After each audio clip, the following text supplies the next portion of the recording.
Vocês acompanham agora trechos da entrevista que eu fiz com a fonoaudióloga Amanda Carvalho sobre o desenvolvimento da fala. O material completo está disponível no canal Rede Vida Informação, no YouTube. Amanda, para quem está assistindo a gente, tem algum sinal desse atraso da fala da criança? Como que funciona? Existe um período de normalidade em que nós esperamos que essa criança tenha adquirido algumas palavras, que ela faça uma junção de palavrinhas. Isso vem por volta dos 12 meses de idade. Então, o mamã, o papá, aquela intenção comunicativa presente, buscar o olhar da família, tentar pedir alguma coisa, se comunicar. E até os 18 meses a gente espera que essa criança faça uma junção, uma conexão. Ainda que seja frase simples, como quero água, me dá a bola, mas que tenha essa intenção presente de se comunicar mesmo. Se até os 12 meses, estourando os 18, seu filho não tem intenção comunicativa nenhuma, quase zero palavras, o ideal é procurar uma avaliação fonoaudiológica. Então, os 12 meses é o limite, um ano, para saber se ele já não começou a formar uma palavrinha. Mesmo que seja errada, mesmo que não fale água, fala aga, papá, não tem problema. Perfeito, a dicção não vai ser perfeita, não vai ter verbo de ligação, não vão ter pronomes, mas o importante é a intenção de se comunicar e usar essa palavra em função, que é o mais importante para a gente. Por exemplo, mamãe para chamar a mamãe, o papá que seja, mas para chamar o pai, sempre em função correta. Essa função que você fala, por exemplo, para as mães que estão assistindo a gente, que tem um bebezinho, tem a água, então não é deixar apontar. É incentivar a criança a pedir que aquilo é uma água. Isso. O gesto, né, o apontar, é a primeira comunicação da criança. A gente chama de linguagem primária. Mas isso não pode ser o suficiente para a criança, então, não ter esse limite de desenvolver, de ter essa vontade. Primeiro, esse gesto vai aparecer e é comum e bacana que apareça. Mas nós sempre temos que estimular com o que a gente chama de modelo verbal correto, que é exatamente o nome certo dessa palavra. Então, apontou, nós temos que ser esses facilitadores. Apontou para alguma coisa, nós temos que falar o nome, nós temos que enunciar essa ação para a criança, nós temos que fazer um ambiente enriquecedor para ela. Amanda, e é correto os pais incentivarem, por exemplo, se a criança fala água, não fala correto, fala aga. Você fala aga ou você fala certinho? Não é água, para a criança poder já começar a adquirir esse som. Sim, no início é muito natural, né? Toda mãe já se pegou falando com essa voz infantil e isso é natural, acontece.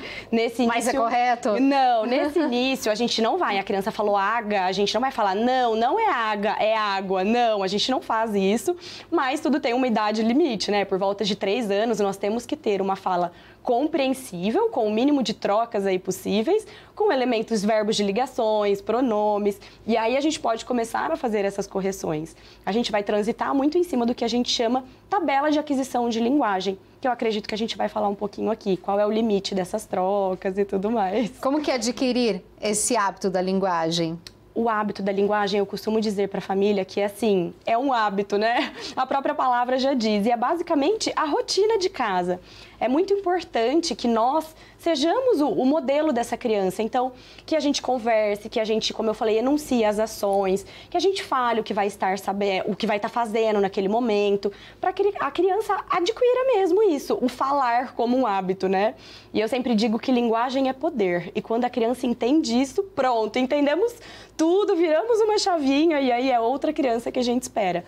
Então, o hábito da linguagem é adquirido no hábito, no dia a dia mesmo. Então, converse muito com essa criança, diga as coisas que vocês estão fazendo, enriqueça esse ambiente, mude entonação vocal, associe gestos. O hábito da linguagem a gente constrói assim.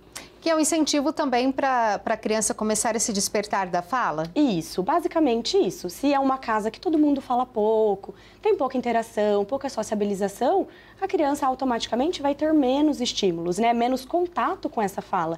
E quanto menos ela tiver isso, talvez menos interesse vai surgir, ou então mais tarde um pouco.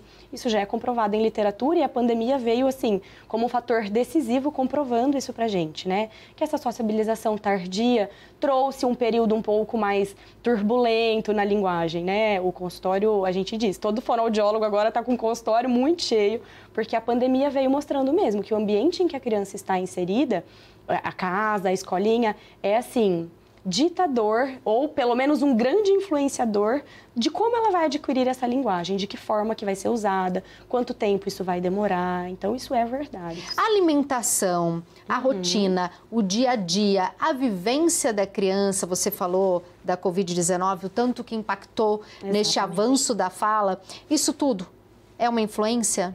Com certeza. Nós temos literaturas recentes, inclusive, em que muito discute-se, né, sobre isso, o quanto isso aumentou ou não, em que nós provamos que o ambiente que a criança está inserida é completamente ditador para o desenvolvimento dela, independente da Covid ou não, né? É uma família que fala menos, ou que tem menos contato, a família mora longe, mora distante.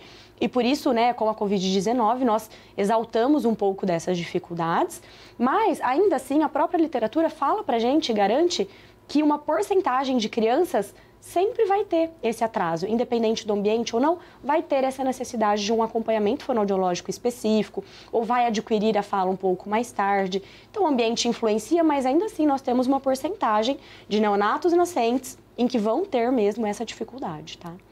Adorei, Amanda. Eu quero que você deixe um recado especial para os pais que estão assistindo a gente e tem um filho que está com esse atraso, não está conseguindo se comunicar, ou está trocando as letrinhas e ele está ali, ó, angustiado, não sabe o que fazer. Perfeito. Você, papai, você, mamãe, que está com esse problema em casa, precisa ou de informação ou não sabe por onde começar. A mamãe, eu brinco que assim, ó, a mãe, a gente sempre tem um feeling para captar as coisas. Tem uma pulguinha atrás da orelha, tem alguma dúvida que te incomoda? Agende uma avaliação fonoaudiológica com um profissional legal, para que ele veja a audição dessa criança, se tem alguma coisa que pode estar atrapalhando e para que ele te dê o máximo de informações, porque eu digo que informação vale ouro, né? Uma informação bem dada hoje pode mudar completamente a sua rotina de casa, o seu olhar para essa criança, o que você vai fazer com ele, ou até para sua babá, para os seus cuidadores aí que te ajudam. E às vezes você nem precisa de um tratamento fonoaudiológico. Ou ainda assim, se você precisar, o fonoaudiólogo é o profissional capacitado para te ajudar nessa fase.